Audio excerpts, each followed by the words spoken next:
Welcome to Windy Night Stories. Tonight's story is by Joan Aiken. They have found out. Mr. Caspy was having a good time buying a ballpoint pen at Woolworth's.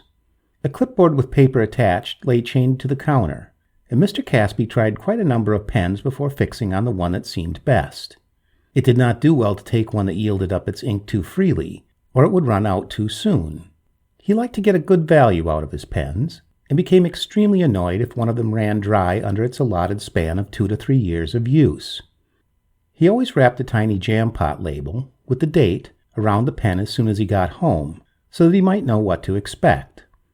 And if it expired prematurely, he took it back with a complaint. In the same way he marked his marmalade, whiskey, apple juice, and milk, so that due measure could be kept on consumption. No commodity used up too fast or too slowly. That anything should be consumed too slowly was, of course, not at all a frequent occurrence. In the same manner margarine, cheese, and bread were marked by faint knife lines, indicating the day's or the meal's portion. Mr. Caspy had grown up in World War II, when almost every commodity was rationed. The methodical and orderly habits thus engendered in him had never been relinquished. Having finally selected his pen, Mr. Caspy carefully surveyed Woolworth's, a habit to which he paid regular visits, calculating that the cost of the bus ride was well balanced by the savings on articles bought there. He enjoyed, as well, the dazzling light, the warmth, all free, the slightly gritty feel of the narrow planked floor underfoot, as if glass powder had been sprinkled over it, the perfumed air, redolent with bath essences and inexpensive makeup, the bright colors, the shine and spangle of tin and tinsel, and the confidence engendered by the fact that every article on sale had its price clearly displayed. There was never any need to ask and be betrayed by embarrassment to an unnecessary purchase. Mr. Caspy hated asking the price, and had more than once foregone some desired object rather than make an inquiry about it. He had a nervous dislike of admitting to ignorance, which had often stood him in bad stead.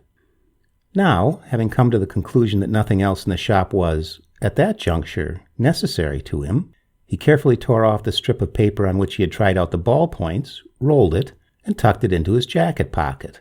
Why make a present of his handwriting to some stranger? Turning into Smith's, the stationer's, he bought adhesive tape, string, and a small telephone notepad, all of which he knew to be on sale cheaper here than in Woolworth's. The Woolworth's pad, at first sight, appeared to be a better bargain, but in fact had fewer pages. The tape and string were both longer at Smith's. Then, satisfied, he caught his homebound bus, proffering a return half-ticket which had, of course, been bought at half price on his senior citizen card. There was a calm pleasure in the slow progress of the bus. While many passengers fidgeted, or tapped their feet impatiently at red lights and blocked traffic in congested streets, and then at slow meanderings in the open country and along little-used roads in order to make the maximum number of rural stops, Mr. Caspy merely thought complacently what a lot of mileage he was getting for his money, and how very much his ride would have cost had he been so reckless as to take a taxi. In fact, as the bus jolted along, he fell asleep, and had a brief but vivid dream.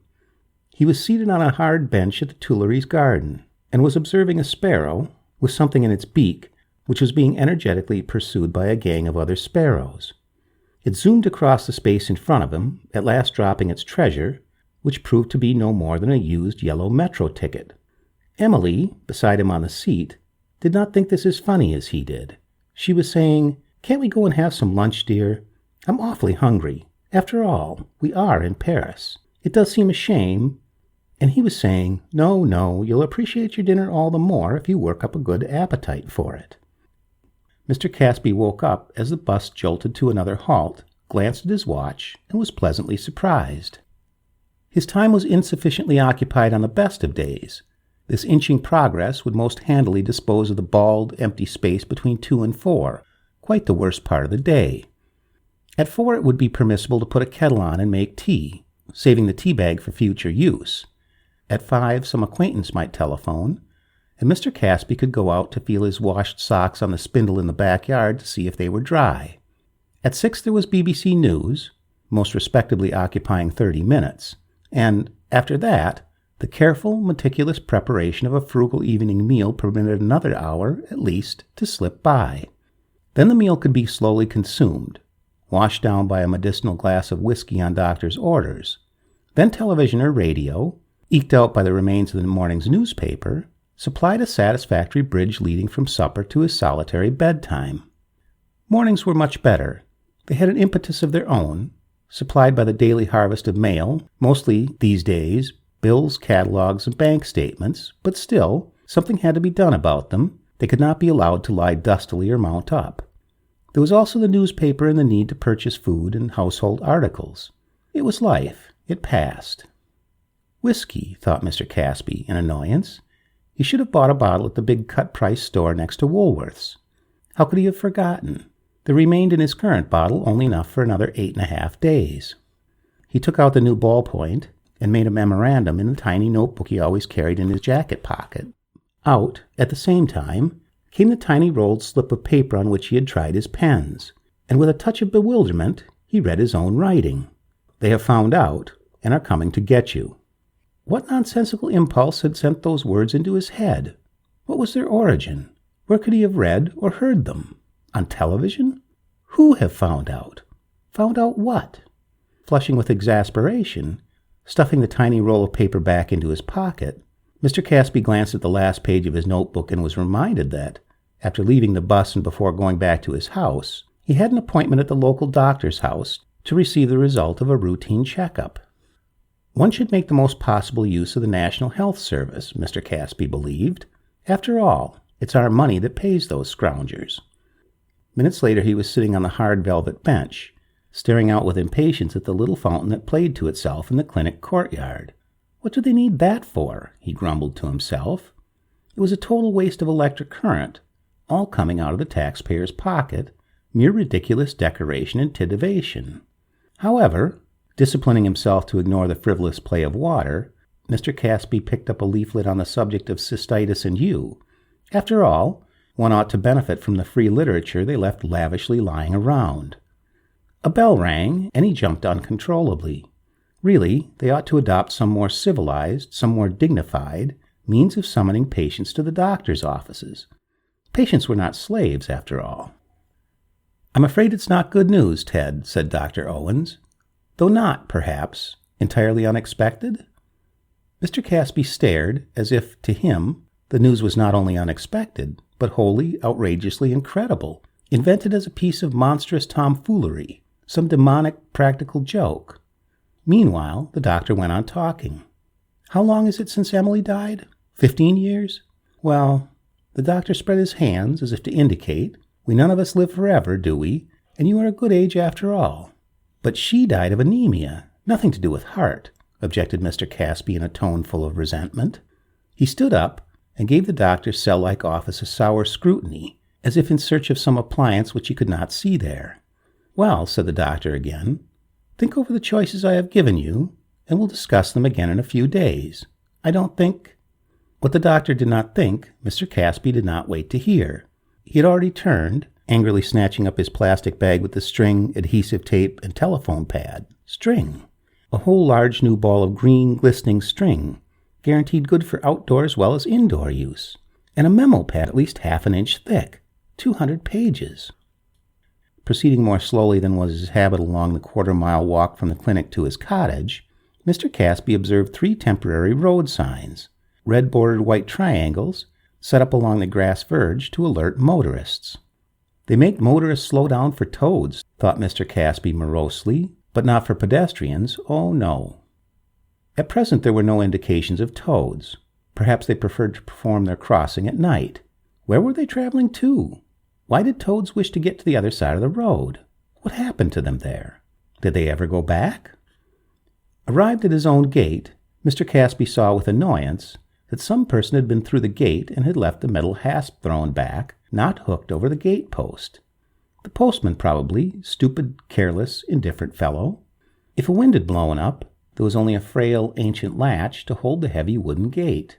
It might easily have blown open, slammed and swung all afternoon, knocked the whole gate right off its hinges. And the gravel path needed raking again. Gravel was all scruffed to the side, tufts of grass growing in the middle, and dead leaves, slippery, dangerous. He must speak to Jim Ward and tell him to rake it. But who for? Scraping his shoes carefully on the metal grid by the door, one paid for the gravel after all, no sense in carrying it indoors, Mr. Caspy turned his key and entered the dark house. Of course it was not really dark, only dusk, and he walked into what, since Emily died, he had thought of as his den. It faced west, catching the warm, honey-colored light of the setting sun, and was, especially at this time of day, his favorite spot in the house. An old red Turkish carpet, acquired second-hand at a hotel sale, covered the floor. A leather-covered couch and armchair, much worn but comfortable, and a battered roll-top desk, crammed with dusty papers, made the room indisputably his, a male domain. Emily's leather-framed photograph on the desk seemed present on sufferance, like the token female member of a committee, existing to prove lack of prejudice. With an examination of annoyance, Mr. Caspy moved to right the photograph, which for some mysterious reason had fallen onto its face. Could there have been a mild earthquake, or, conceivably, burglars? But no, all else seemed undisturbed. Then, glancing round him, Mr. Caspy let out a second gasp, of disgust this time, for all over the dark red carpet, where oblongs of late sun revealed the worn, dusty condition of the pile, Mr. Caspy now saw the silvery tracks of snails, or slugs, crossing and recrossing the warp, hundreds and hundreds of them. Dropping the bag on his untidy desk, he hurried back to the kitchen for the vacuum cleaner, assembled its component parts, plugged it into the socket under the desk, a most inconvenient location, and proceeded to give the carpet a vigorous going-over, muttering, "Horrible, foul, revolting," as he worked. How could they have gotten into the house? Where are they now? There must have been 100 of them, he said again. The cleaner flashed its red light, indicating that the dust bag needed emptying, and Mr. Caspy almost snarled with annoyance. This was his least favorite of all household tasks, and the evening was drawing in. Soon it would be time for the BBC News and his glass of whiskey. But things must be done properly and in order.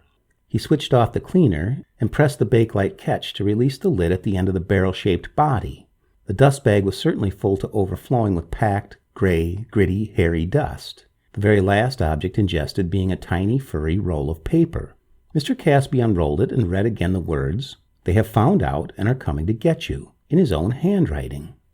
With a snort of impatience, he poked it back into the dust bag and carried the whole thing out to the trash bin behind the back door, where, by the porch light, he began the careful, distasteful task of sorting through every handful of dust before consigning it all to the bin.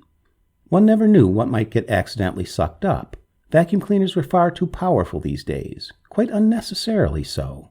There, a penny. When he was young, no cleaner could have sucked that up. And 6 large bits of gravel, which he carefully returned to the path. Gravel costs money, and the top of a pen. That might come in useful. But to whom? Indignantly, as he avoided some shards of broken glass, Mr. Caspy reviewed the contents of his house, the half rolls of toilet paper in both lavatories, the almost new cakes of soap, the towels, the good pair of new walking boots, the 4 inches of whiskey. Turning, with the emptied bag in his gritty hands, he saw, illuminated by the porch light, a procession of toads hopping one by one through the back door. "Arg!" screamed Mr. Caspy. "Just wait till I get after you." And he rushed past them to reassemble the vacuum cleaner. "Just wait till I get at you," he shouted again furiously, scrubbing with his jacket sleeve at the beads of sweat that rolled down his brow and cheeks. 3 days later, Mr. Caspy was discovered by the indifferent postman, who, finding it odd that the back door had stood open on all his last visits, stepped inside and found the householder lying on top of his vacuum cleaner. It was concluded by the coroner that Mr. Caspy must have given himself a lethal shock by pulling out the plug. Considering the state of his heart, the doctor said, quite a mild shock would have been sufficient to carry him off. No toads were seen. Presumably they had proceeded to their onward destination. But Mr. Caspy had been rather disagreeably nibbled by slugs. The end.